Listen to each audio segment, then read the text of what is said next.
Survival movie. దీంట్లో hero వచ్చేసి మన 'Harry Potter' hero 'Daniel Radcliffe'.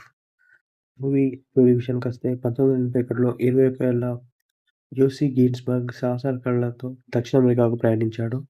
అతను బొలివియాలోని పాజ్‌లో చివరికి స్విస్ ఉపాధ్యాయుడు మార్కస్ టామ్ మరియు అమెరికన్ ఫోటోగ్రాఫర్ కెవిన్ గేల్‌తో స్నేహం చేశాడు. వారు కలిసి దాచిన బంగారం గురించి తమకు జ్ఞానం ఉందని చెప్పుకునే ఆస్ట్రియన్ వ్యక్తి అయిన మర్మరన్ కార్ల్ నేతృత్వంలో వారు అమెజాన్ యాత్రకు బయలుదేరతారు. తక్కువ సామగ్రి మరియు దెబ్బతిన్న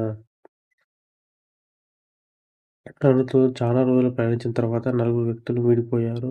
జెస్సీ, కెవిన్ తెప్పలో నదిపైకి బయలుదేరగా, కార్ల్ మరియు మార్కస్ నడిచేవారు. కానీ తెప్ప జలపాతం వచ్చేసరికి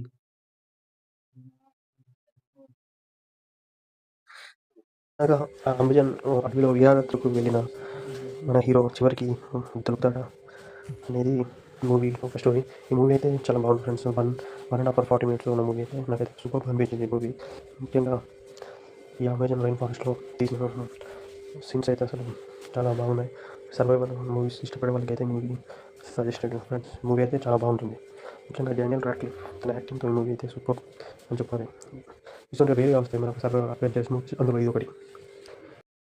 'డేంజరస్ యానిమల్స్' సెప్టెంబర్ 26న మనకు ఓటీటీలో రిలీజ్ అయింది.